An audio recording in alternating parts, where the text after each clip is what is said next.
If we want to add 13 plus 5, we could use a number line.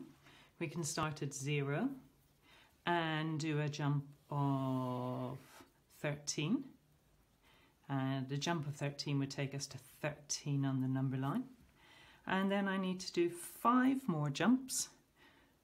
Add 5, 1, add 1, add another 1. So adding 1 here will take me to 14. Adding 1 here will take me to 15. Another jump will take me to 16. Another jump of 1 will take me to 17. I've added 1, 2, 3, 4, and I need to add 5. So I need to do 1 more jump, and that takes me to 18. So 13, add 5, takes me to 18. My answer is 18. Now I could start at 13 instead of 0 and say I'm starting at 13 and I'm going to add 5. 1, 2, 3, 4, 5. So this is 14 because I'm jumping 1 each time. 15, 16, 17, and each of these jumps is adding 1. The answer is 18. Or I could use a bead string. So each of these sets of beads is a 10. So I've got 10 reds. There we go, that's 13. And I need to add 5 more. 1, 2, 3, 4, 5. 5 more. So that's my 13. Add 5. Put it together. 18.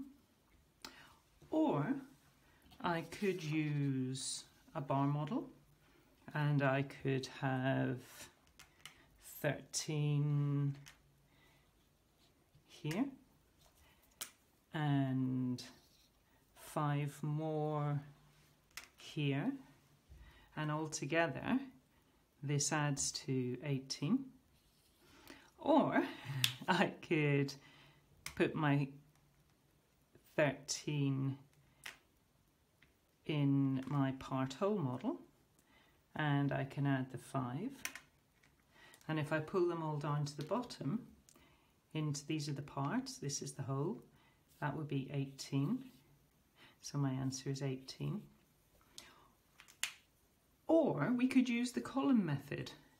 Now for a question like this, 13 plus 5, the column method is not the best method because it takes too long and we have faster methods. But if we use this method to show how the column method works, that would be useful. Using column addition, I can find the answer to 13 plus 5. Now this is written horizontally, but if I want to write it in columns, I'm going to write 13 plus 5. And my answer will go in here. Now it's called the column method because I put all my 1s and my 10s in a column. So my 1s are the 3 and the 5, and my 10s are 1, 10. These 1s can sometimes be called units.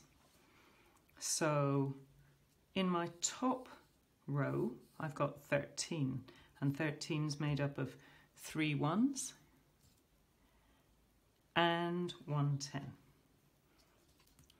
Now this 1 10 is as if we've taken 3 of the units and stuck them together. It's just a lot easier than trying to handle all of these as 1 10. So we'll just have a 1 10 that's ready made.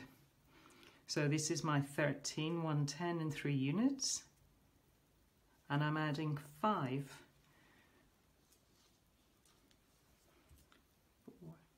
5.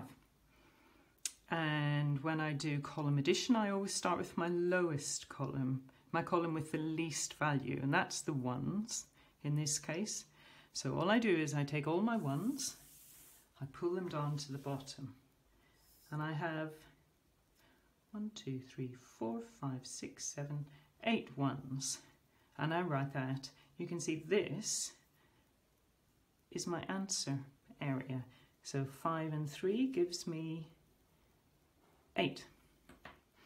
And then I go to my tens column and I add everything in my tens column, which is just 1 10.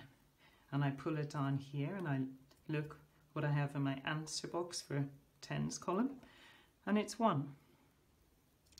And the answer is 18, same answer.